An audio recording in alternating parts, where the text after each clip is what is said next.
पश्चिम बर्धमान जिला यूथ कांग्रेस के रवि यादव के नेतृत्व में गुरुवार को बराका स्थित ओरिएंट लॉज में ईद मिलन समारोह का आयोजन किया गया।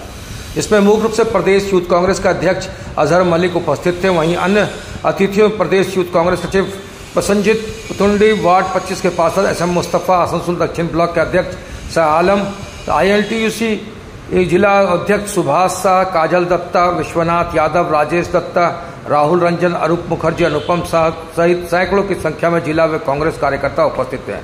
इस दौरान उपस्थित सभी अतिथियों को उत्तरीय एवं गुलदस्ता देकर स्वागत किया गया। वहीं जिला के रवि यादव को अनाधिकृत तौर पर कांग्रेस यूथ के जिला अध्यक्ष के पद पर चयनित कर उन्हें कार्यभार संभालने का जिम्मा दिया गया। मकसद क्या था?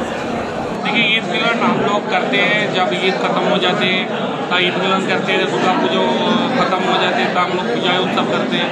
तो ये मेरा कांग्रेस का परंपरा है, हम हमेशा करते हैं। अच्छा, करीब तीन बार भाजपा सरकार यहाँ पर अपना तख्ता जमा लिया है।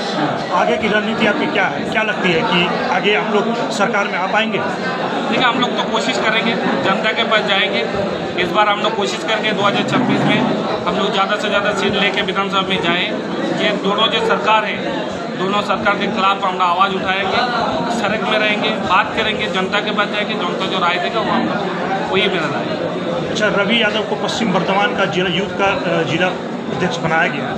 अभी तो अभी अनऑफिशियल ही है, ऑफिशियल 2-4 दिन बाद हो जाएगा। हम तो अनऑफिशियल घोषित कर दिया, वो ऑफिशियल हम लोग ऑफिशियल कलकत्ता से लोग हम डिक्लेयर कर दिए। आपका परिचय? अजहर मलिक, कांग्रेस का परिचय, बेंगलोर। का दिन ऐसा समय चलता है, उसका निवारक बात यह है कि उसमें हम लोग का स्टेट का चीफ यूथ कांग्रेस का प्रेसिडेंट अजहर मलिक साहब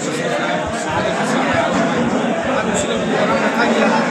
जो लोग मेहनत करें, जो लोग आगे बढ़ेंगे, इसके पैगाम यहाँ पर दिया गया। आपका परिचय? मेरा नाम SM मुस्तफा, वार्ड नंबर 25 জাতীয় কংগ্রেস কাউন্সিলর। তাহলে আমাদের তো রাজনৈতিক ভবিষ্যৎ শেষ, নিজেদের ভবিষ্যৎ শেষ এবং আগামী প্রজন্মেরও ভবিষ্যৎ শেষ। এটা মাথায় রেখে সকলে বিচার বুদ্ধি আছে, তার মাধ্যম দিয়ে তাকে আমরা ক্ষমতায় বসালে আমাদের স্বার্থ সুরক্ষিত হবে, বেকার ছেলেদের স্বার্থ একের পর এক জিনিসের মূল্য বৃদ্ধি করে যাচ্ছে, সেদিকে আমাদের কোনো হোশ নেই। সেদিকে যদি আমরা নজর না দিই, বিভিন্ন গদি মিডিয়া এবং জেলা যুব কংগ্রেস কোন লক্ষ্যে লড়াই করতে নামছে? সাধারণ মানুষ বেকার যুবকদের দাবি নিয়ে কারখানা গেট থেকে শুরু করে সাধারণ মানুষের যে সমস্ত দাবি